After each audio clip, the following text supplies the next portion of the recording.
On the Duty of Husbands and Wives in Marriage by St. Tikhon of Zadonsk, from his book, Journey to Heaven.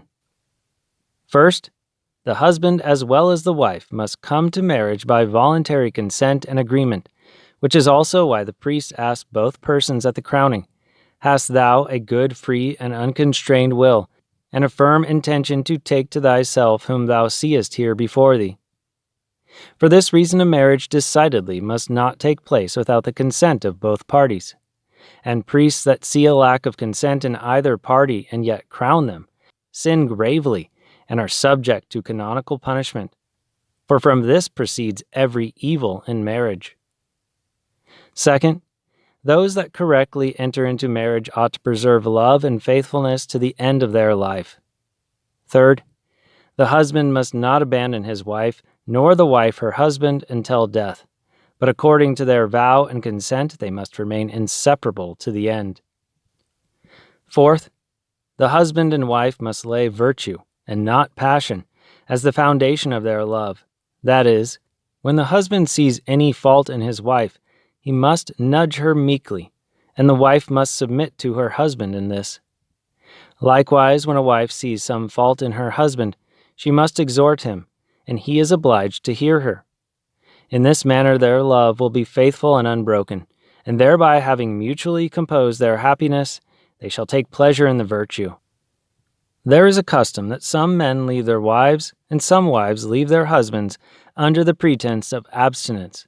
But this is a very dangerous matter, for instead of continence, there may follow the grave sin of adultery in one or the other, or in both parties.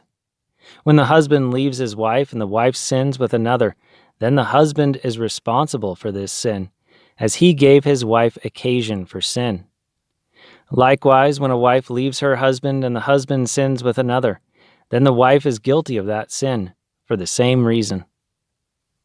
Fifth, the apostle says to those who are married, "The wife hath not power of her own body, but the husband.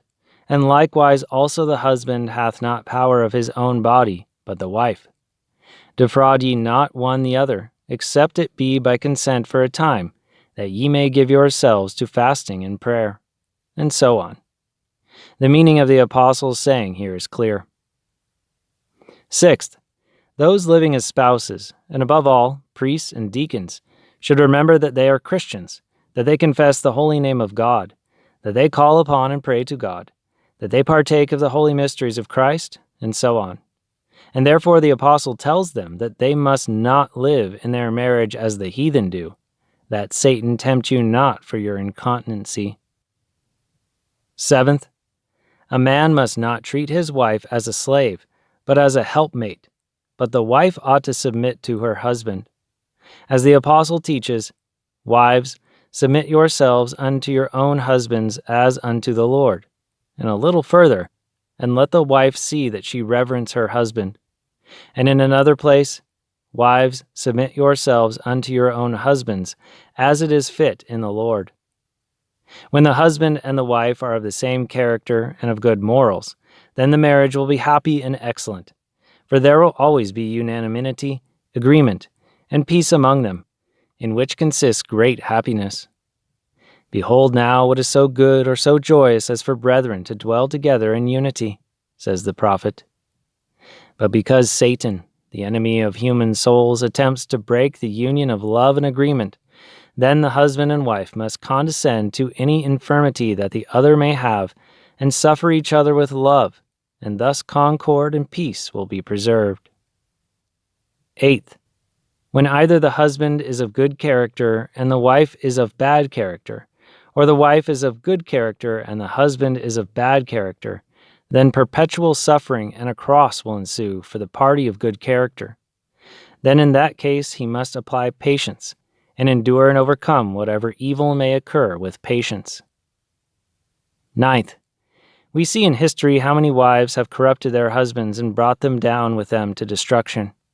For this reason, husbands ought not indulge their wives and allow them to do whatever they want, but they should restrain the aspiration of their disorderly desires, lest they suffer likewise. The serpent approached Eve and enticed her. Eve being enticed, then enticed Adam and brought him down to ruin after her. And so it is now. The same ancient serpent approaches the woman and entices her, and through the woman draws her husband into iniquitous deeds. Husband, beware, and do not perform the will and counsel of your wife in everything, lest she rule over you and lead you wherever she wills. Eve always has her own character. Love her insofar as it is not contrary to God.